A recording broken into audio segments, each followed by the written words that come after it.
You may not believe it, but it's actually spring break here at Syracuse, so out go the students, and in comes Johns Hopkins. Today, the two winningest programs in the history of college lacrosse go at it, and another former legend will have his name and number 22 sent to the rafters. Hi, everybody. Welcome inside the broadcast booth here at the JMA Wireless Dome with former Syracuse lacrosse goalie Evan Malloy. I'm John Eads. Evan, this rivalry goes back a long way, so storied. You know it, you've played it, and you've lived it. But right now, these two programs in a spot where both are craving for a W. Syracuse spins a little bit snake-bitten. They played the #1 UVA Cavaliers this Tuesday. They'll just look to right the ship with some of their great seniors. 18-13 loss for Johns Hopkins in that game. Welcome inside the JMA Wireless Dome. It's a place Syracuse has yet to lose so far this year, and tonight the Cuse looks to close up shop on a 4-game homestand to open up the Felicia Leggett-Jack era in the Salt City. And with that, we welcome you courtside along with Carl Winter. I'm John Eads. Thanks so much for joining us this evening. Exhibition play got off to a dicey start for Syracuse, Carl, but ever since the regular season started, 3 straight opponents, 3 straight blowouts for the Orange.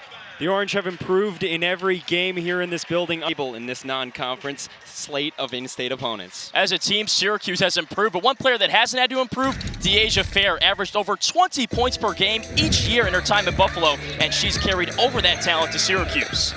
Syracuse all over Binghamton in this Monday women's lacrosse matinee. The Orange up 8 as we head into the break.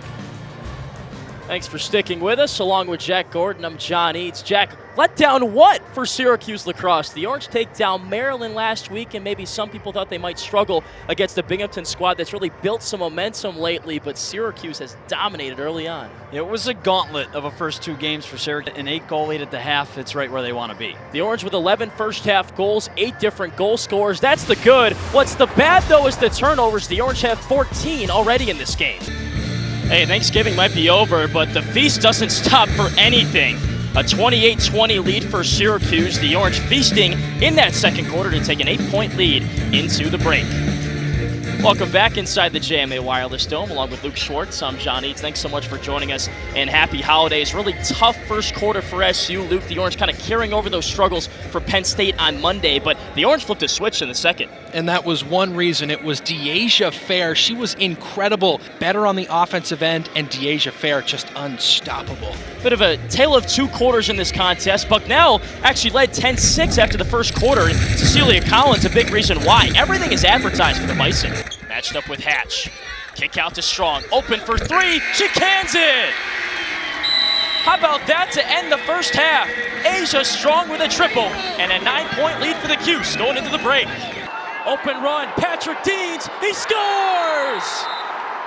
A lot of games of this kind of caliber.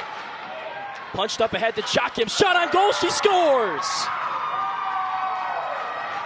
Caitlin Jochims goes Bardeezy, and Cornell takes an early 1-0 lead.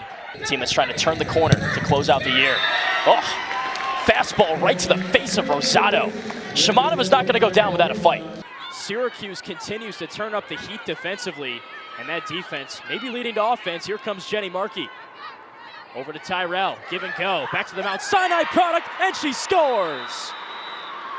High-to-high ripper from Jenny Markey, and it's 14-3 Syracuse early in the third. Typically a 35% shooter. Hyman around the band, gets her right hand free. Oh, what a finish.